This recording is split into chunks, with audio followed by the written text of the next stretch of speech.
L'opéra de Pékin, connu sous le nom chinois de Jingju, est considéré comme la forme nationale du théâtre. Il y a 90 ans, le chanteur d'opéra le plus influent de la Chine, Mei Lanfang, a fait une tournée aux États-Unis pour y présenter cet art. Maintenant, Mei Baojiu, l'une des célébrités de l'opéra de Pékin, et le fils et dernier descendant du maître, revisite cette tradition familiale sur le sol américain.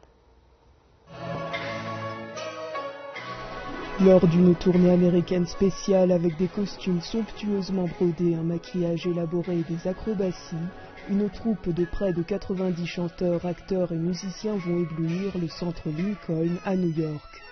La tournée effectuée par le théâtre d'opéra de Pékin de Beijing, avec des prestations prévues à New York et à Washington, marquera le 120e anniversaire de la naissance de la plus grande célébrité de l'opéra de Pékin, Mei Lanfang.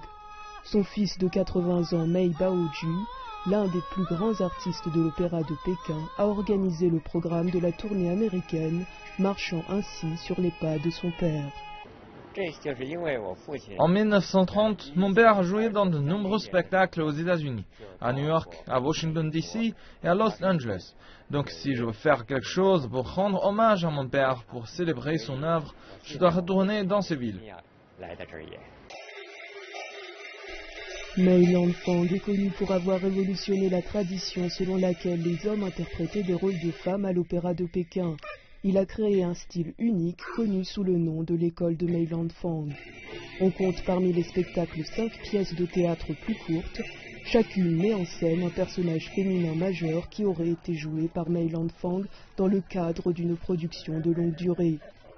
Toutes les pièces ont été créées par Mei Lanfang, qui est décédé en 1961 à l'âge de 66 ans. Il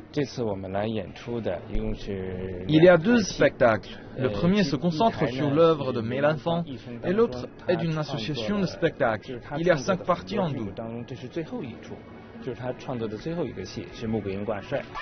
L'opéra de Pékin a commencé à se développer à la fin du XVIIIe siècle et a été reconnu comme une forme nationale de théâtre au XIXe siècle avec son influence grandissante à travers toute la Chine.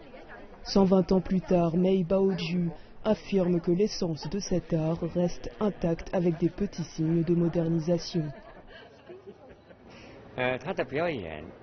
Le cœur du spectacle, la prestation de l'artiste, l'âme de l'art de mon père, et cela continue de s'évanouir. Mais nous avons introduit ces pièces au XXIe siècle avec l'éclairage, les techniques de confection de costumes et la technologie de la mise en scène. L'actrice Lisa Lu, qui est apparue dans The Joy Luck Club et dans Le Dernier Empereur, est la filleule de Mei Lanfang. Elle se réjouit de la réalisation de ces spectacles. I'm so moved and so happy that this is happening. And I think Je suis tellement émue et heureuse que cela arrive et je pense que son art devrait être vu par le monde entier. En particulier parce qu'il y a 84 ans, Mei Lanfang était là à la ville de New York et il avait été très bien reçu. Donc j'espère que son art continuera d'être présenté ici.